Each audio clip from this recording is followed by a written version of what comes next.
pemimpin itu menurut saya yang penting bijaksana. Bijaksana. Karena yang namanya pemimpin kalau bijak itu biasa. Membuat sebuah keputusan karena ada payung hukum. Membuat sebuah keputusan karena ada normatifnya. Itu biasa. Mengingat, memutuskan, konsiderannya ada. Tetapi yang dibutuhkan oleh umat hari ini pemimpin yang bijaksana. Ya. Apa? Membuat sebuah keputusan demi kemaslahatan, demi kemanfaatan, gitu kan? Terkadang tidak memiliki payung hukum, bahkan bertentangan, tapi kan pemimpin yang bijaksana ini dilindungi oleh dasar negara kita. Kebijaksanaan dalam permusyawaratan perwakilan. Kan sumber hukum kita yang paling tinggi adalah Pancasila sebagai dasar dalam bernegara.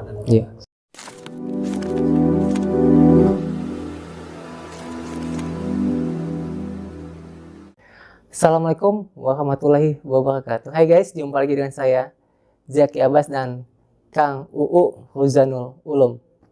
Halo Kang, sehat Kang? Alhamdulillah. Stay di Tasik sekarang? Ya, saya di Tasik terus.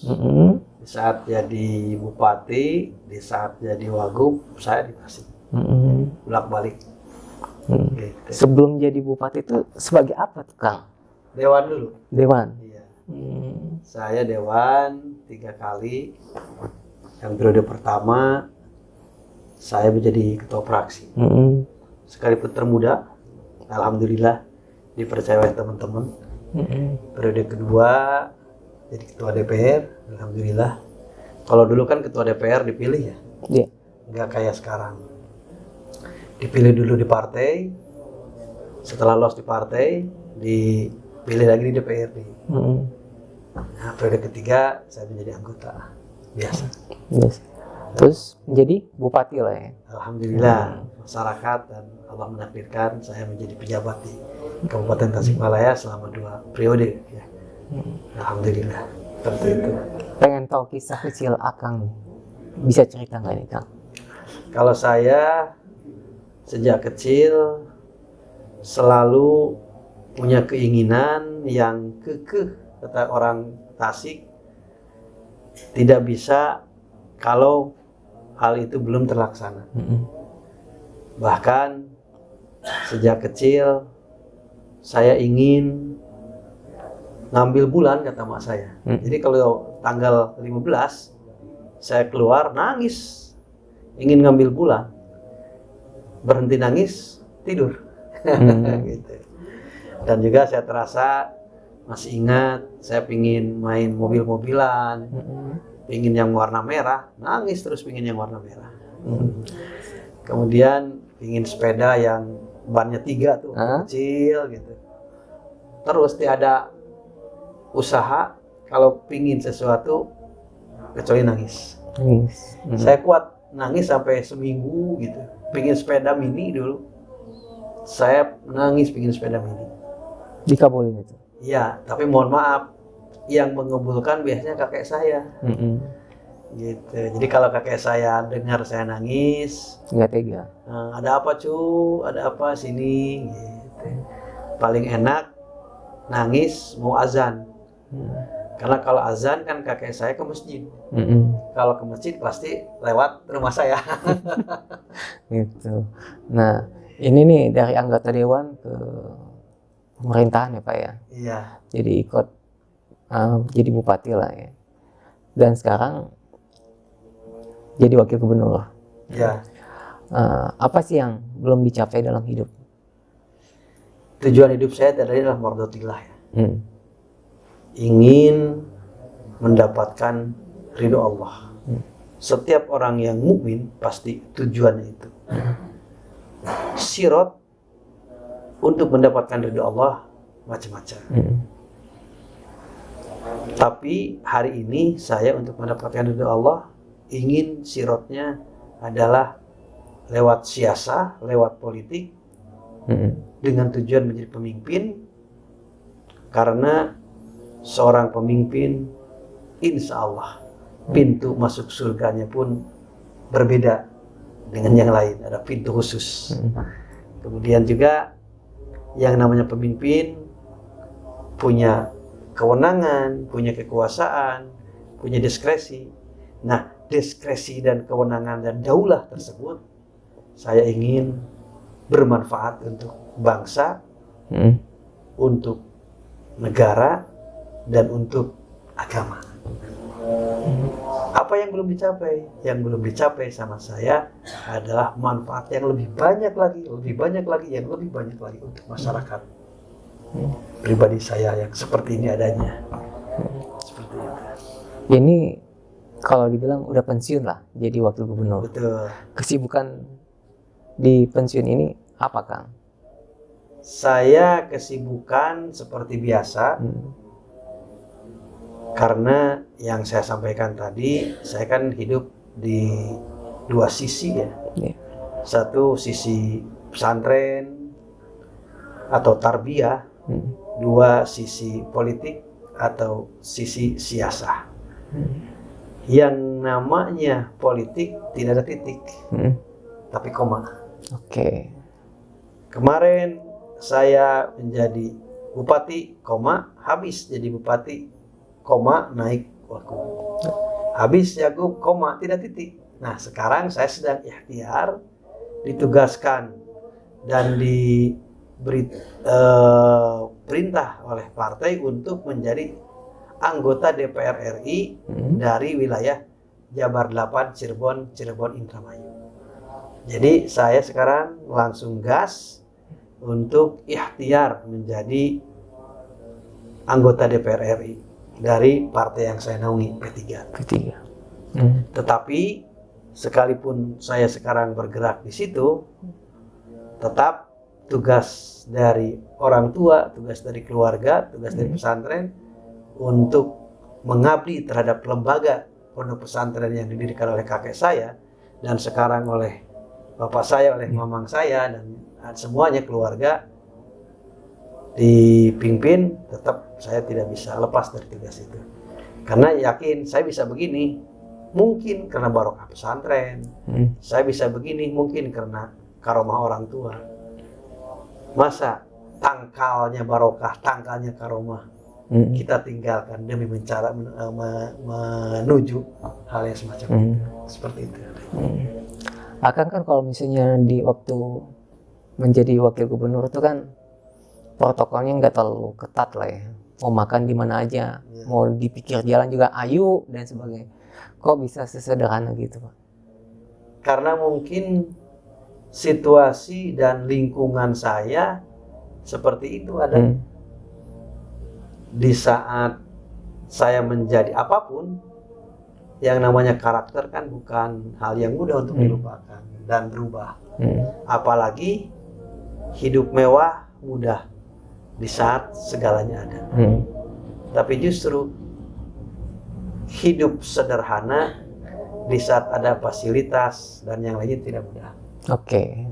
Kemudian kalau hidup sederhana karena tidak ada, itu lumrah. Betul. Pemimpin itu harus ramah nggak?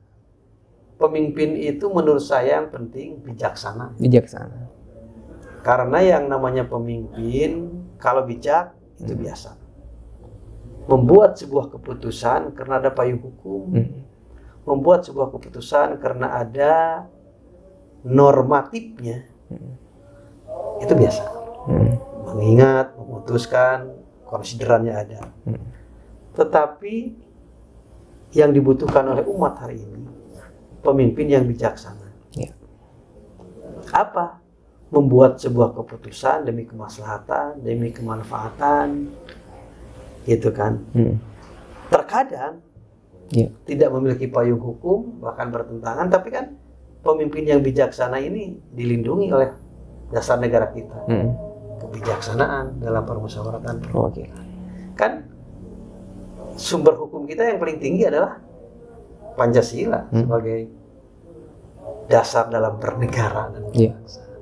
Tapi jangan dicampur adukan dengan agama. Kalau beda lagi, kalau Quran sebagai sumber hukum umat Islam betul. Ya, tapi kalau sumber hukum dalam bernegara, gitu kan, seperti itu. Jadi pemimpin yang bijaksana yang dibutuhkan oleh umat bukan hanya pemimpin, tidak cukup pemimpin itu bijak.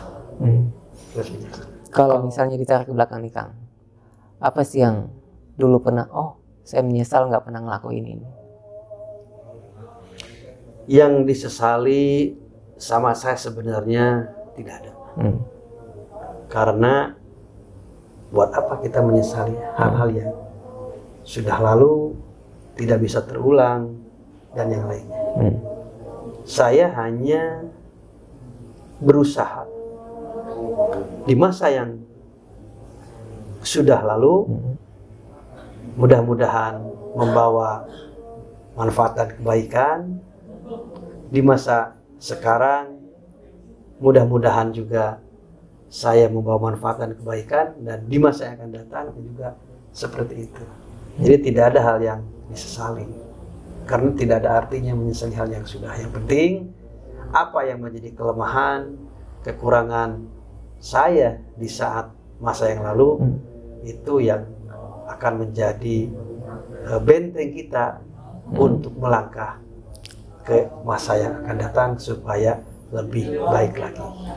Hari ini harus lebih baik dari hari kemarin. Hari esok harus lebih baik daripada hari ini. Seperti itu adanya. Cuma saya itu tidak banyak berpikir dalam membuat sebuah keputusan. Nah, kenapa? Saya selalu cepat mengambil keputusan. Karena saya punya anggapan kullu syai'in hikmatun, segala sesuatu ada hikmahnya gitu. Ada teman senior saya lah, partai Pak Andin Sufihara. Ente kenapa cepat banget ngambil keputusan? Ya nggak tahu. Itu cepat mengambil keputusan, nggak pernah lama-lama. Gitu. Biasanya kan kalau basicnya pesantren itu kan orang tua kan pasti basicnya juga pengen anak-anaknya jadi santri. Dukungan orang tua itu pada saat Akang jadi anggota dewan masuk ke dunia politik gimana? Nah ini ya, berbeda mungkin dengan keluarga yang lain, mohon maaf Bang. Saya menjadi anggota dewan dan masuk birokrat di pesantren itu biasa aja. Keluarga pesantren akan menghargai dan menghormati kalau bisa ngaji. Itu utamanya. Itu utamanya. Boleh ditanya. Saya di sini bilangnya si UU ataupun apa gitu. Tidak ada penghargaan yang lebih di keluarga saya di saat saya menjadi anggota dewan, ketua, bupati sampai waku. Tanya aja kepada yang lain. Dan para santri juga bukan menghormat karena jabatan yang melekat pada saya, tapi menghormat karena saya anak kiai. Saya suka ngajar di sini. Jadi sama dengan yang lain sekalipun beliau bukan pejabat. Kalau bapak saya terus terang tidak terlalu memperhatikan saya dari sejak dulu ya, nggak tahu di bapak saya. Saya masuk sekolah, tidak pernah diantar sama orang tua. Saya masuk SD ikut sama teman, masuk SMP saya sendiri, masuk SMA sendiri, perguruan tinggi juga sendiri, dan tidak pernah oleh orang tua, kelas berapa sekolah? Tidak pernah, semester berapa sekarang kuliah? Enggak. Jurusan naon kuliah? Enggak. Jadi bahkan jadi bupati juga nggak tahu orang tua. Tahu. Tahu ya. Kalau jadi ketua dewan nggak tahu. Nggak tahu. Beberapa ini baru tahu. Bahkan lulus kuliah juga nggak tahu ya. Nggak tahu. Saya waktu kuliah, waktu wisuda sendiri aja. Sendirinya. Nah, cuma saya kan sejak kecil ngaji sama pak saya. Subuh bangun, kemudian setelah subuh ngaji di langsung ke bapak saya. Jam 6, jam 7 sekolah. Pulang sekolah ngaji lagi. SMP juga begitu. Nah, SMA dari SD ke SMP itu langsung. Kalau dari SMP ke SMA saya berhenti dulu pesantren. Kemudian dari SMP dari SMA ke perguruan tinggi juga berhenti dulu pesantren. Jadi saya angkatan tua tapi punya teman beberapa generasi karena berhenti dulu. Kalau teman saya sudah kelas 2 saya baru masuk. Teman saya sudah tingkat 3 kuliah saya baru masuk. Oh gitu. Kan rumah di sini nih di Tasik. Secapek apapun kerja di Bandung pasti kembali ke Tasik. Ya, kalau besoknya tidak ada lagi tugas di wilayah Jawa Barat bagian barat, Jawa Barat bagian Bandung Raya, saya pulang. Karena sudah biasa, jadi tidak berat bolak-balik Tasik Bandung. Bahkan sering sama Pak Gubernur, kalau saya lagi di Tasik di Jawa Barat bagian timur ada tugas dadakan, Pak harus ke ini ya Bogor perbatasan dengan Banten. Emang nggak Pak, saya bilang minta helinya. Oh ya disediain heli. Pak Gub ini sangat luar biasa ya sama saya. Ya tahu lah, banyak begitu perhatian.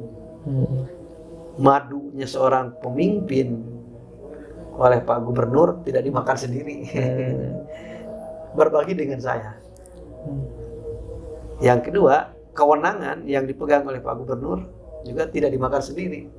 Itu di Kekewuk Nyalira juga kewenangannya dibagi sama saya.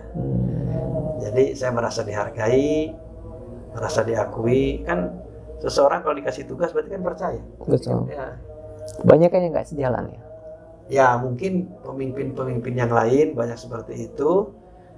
Tetapi saya dengan Pak Gub, karena Pak Gub pernah memimpin di Kota Bandung, saya pernah memimpin di Kabupaten Tasik. Kalau wakil macam-macam, ya orang nomor 1 gak enak. Betul. Di saat saya memimpin di Tasik, maka perasaan itu yang saya bawa di saat menjadi wakil gubernur. Jadi nggak macam-macam. Tetapi bukan berarti nggak macam-macam diam. Ide-ide kami sampaikan, keinginan kami sampaikan. Ada yang ditolak, ada yang ditunggu jadi ini. Nanti dulu ya Pak U. Tapi nggak betah di Bandung atau gimana tuh Pak? Saya dimanapun betah ya. Tetapi kalau di rumah sendiri lebih betah. Lebih betah. Saya bisa meninggalkan rumah itu paling kuliah tingkat 2, tingkat 3. Saya dari dulu pulang aja. Lagi main sama teman SMA, mau nginep, inget rumah, pulang. Walaupun malam ya? Walaupun malam. Kalau tidak pulang ya nangis gitu kan. Ingin pulang. Makanya saya selalu punya kendaraan sendiri. Karena ya seperti itu. Dari sejak MBI saya punya sepeda mini. Gitu ya. Kemudian SMP kelas 2 saya dikasih kendaraan motor sama kakek saya, alhamdulillah. SMA kelas 2 juga ya dikasih mobil sama kakek saya, alhamdulillah. Perhatian. Jadi saya itu anugerah sekali punya kakek yang perhatian sama saya. Mengenai hobi ini kan suka koleksi mobil klasik tuh. Iya. Sebenarnya kan saya bukan hobi mobil klasik, enggak sih. Saya cuma punya kendaraan yang pernah saya nikmati, yang pernah saya miliki sebelum saya menjadi ya anggota dewan lah. Anggota dewan. Pertama kan saya sering ikut sama kakek saya kemana kakek saya ceramah, mubalik dan ini ngaji, saya suka ikut. Nggak tahu kenapa saya suka ikut aja. Dari mulai mobil Willys, kan kakek saya dulu, kemudian mobil kol. Saya tuh kalau ikut sama kakek saya duduk berdiri di depan, tangan diginiin sama mobil. Gitu. Kalau sudah ngantuk sama kakek saya di bawah, disimpan di pinggir antara supir dan kakek saya tidur di situ. Udah agak gede sedikit, saya suka di belakang, jok belakang, karena kan kacanya gede, jok belakang gitu, saya suka itu. Jadi kemudian saya punya kijang kotak. Dulu kan pesantren ini pertama ada mobil milik pesantren kijang buaya, yang kotak lah, dikasih oleh Menteri Agama. Saya bisa nyup mobil itu SMP kelas 2 bisa nyetir karena keberanian itu dari mobil itu. Gitu. Apa pesan yang masih diingat sampai sekarang tuh? Kakek saya? Kakek atau orang tua? Kakek. Kalau kakek saya ada 5. Pertama, harus hormat kakolot, nyaah ka adi, sabab panggedena, paling gede. Yang kedua, sholat awal waktu berjamaah, terutama sholat asar. Yang ketiga, jangan merasa cukup terhadap sesuatu yang sudah ada. Jangan, mohon maaf ya, kebanyakan mental PNS katanya hidup ngerasa cukup dengan gaji yang sudah diterima tiap bulan, tidak mau berekspresi yang lain. Bukan berarti jangan jadi PNS, pokoknya seperti itu. Jadi jangan merasa cukup. Ketiga, hidup di pesantren jangan jadi pancir atau pemecah belah. Yang terakhir, yang kelima, ya jangan berhenti mencari ilmu. Itu 5 amanat kakek saya. Kalau amanat bapak saya, ibadah yang benar itu sih. Gitu. Kakek bapak saya kan ahli fikih ya. Saya yakin ini nasional butuh lah ya orang kakek saya, bapak saya itu ahli fikih tingkat nasional kan, cuma nggak populer aja. Tapi kalau masalah fikih bapak saya, kayaknya ahlinya. Pernah nyangka nggak Kang jadi seorang pemimpin? Enggak sih ya. Pasti semua orang juga tidak pernah menyangka hidup akan seperti ini. Apalagi di saat kecil. Cuma saya suka celetuk-celetuk gitu kan. Di saat saya lagi SMA sampai kuliah, minggir Bupati Manonjaya. Maaf, Bupati Manonjaya lewat gitu. Terus ya gitu, ucapan-ucapan begitulah. Makanya ucapan itu adalah doa. Gitu. Seperti saya sekarang, saya 15 tahun lagi nyalon presiden. Silahkan orang tertawain saya, silahkan orang lecehkan saya. 15 tahun saya nyalon presiden. Amin. Karena memang innallaha fi dunil abdi ya. Sesungguhnya Allah itu bagaimana sangkanya manusia. Kalau sangkanya jelek terhadap diri, ya Allah membuat kejelekan terhadap diri. Makanya hidup itu harus bersangka baik kepada Allah. Betul. Husnudon kepada yang Maha Kuasa. Jangan suudon. Banyak kan pemimpin yang udah pensiun lah kayak pada saat nggak menjabat lagi, mereka kembali ke masyarakat itu nggak dihormati lagi kan. Kalau menurut Akang gimana tuh Kang? Ya, saya sendiri ya, karena saya tidak kaku memiliki jabatan. Kata orang Sunda tema teka-teku jabatan dalam kehidupan sehari-hari. Jadi di saat habis pun masa jabatan yang pertama ini, saya tidak ada kekakuan, tidak ada ketidakpercayaan diri karena tidak punya jabatan. Itu yang saya rasakan. Karena saya selama menjabat tidak memiliki rasa sombong dan angkuh karena punya jabatan, Saya merasa aja dulu jadi bupati bisa tanda tangan aja. Oh, bupati ya. Kalau lagi paripurna gitu kan. Sekarang aja jadi wakil bupati di saat ada wakil gubernur, di saat ada yang nyebut aja wagub gitu. Makanya saya terkadang tidak mau disebut jabatan. Karena jabatan kan berakhir. Betul. Ingat, saya di saat jadi ketua dewan, habis ketua dewan, lagi. Jadi bupati, Pak Bupati, habis jabatan bupati, lagi. Pak Wagub, habis, lagi. Mendingan sudah saja, saya bilang, aja. Dibulak-balik juga, namanya sederhana dan irit. Gitu. Nama saya sih aslinya bukan kan, Ruzhanul Ulum. Jadi Ruzhanul Ulum itu artinya unggul. Ya. Unggul, ulum, ilmu.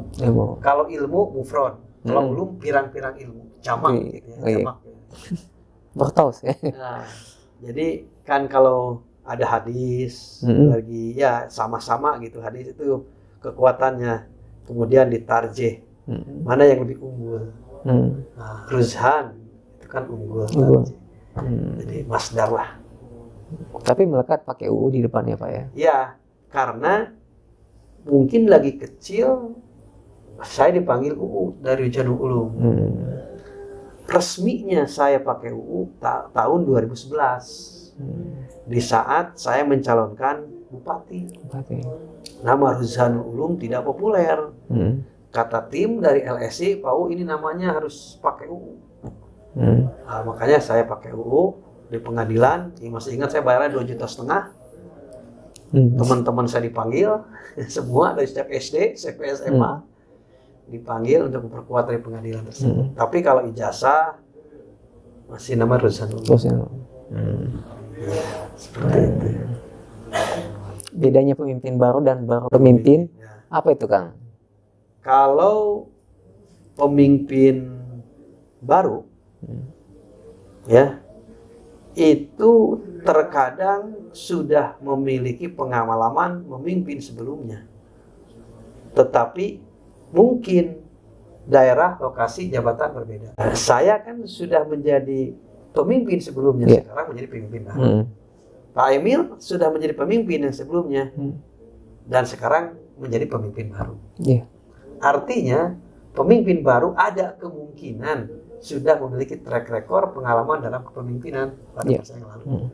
Tapi kalau baru memimpin, itu jelas baru memimpin. Gitu kan? Kalau baru memimpin itu kemungkinan menurut saya tidak memiliki pengalaman sebelumnya karena dia baru memimpin. Sementara pemimpin itu menurut kami adalah karakter karena keturunan, ya, karena pengalaman dan yang lain. Jadi jangan tiba-tiba menjadi pemimpin, menjadi hebat, menjadi profesional, nggak bisa. Manajer banyak, betul. Pemimpin yang sulit. Ada pimpinan, ada pemimpin. Kalau pimpinan itu adalah seorang yang dibuat. Betul. Legitimasinya di tangan SK.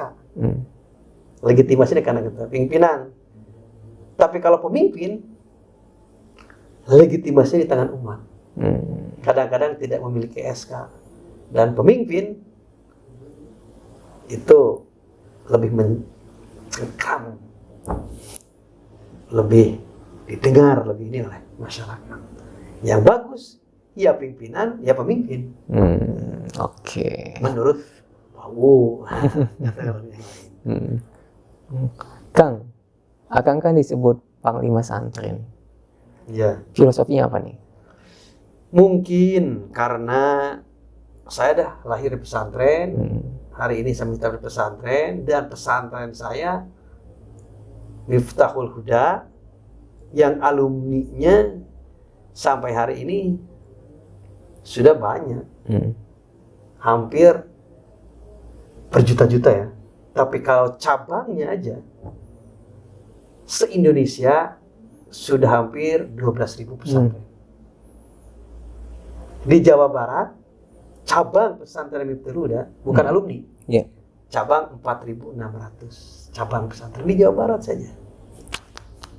Nah, saya adalah keturunan dari Kiai Johar Effendi, yang dimana Kiai Johar Effendi sudah menelorkan para pemimpin dan yang lain. Mungkin karena itu maka saya disebut ya panglima santri lah, pemimpinnya santri. Dan mungkin karena saya adalah menjadi pimpinan di Jawa Barat.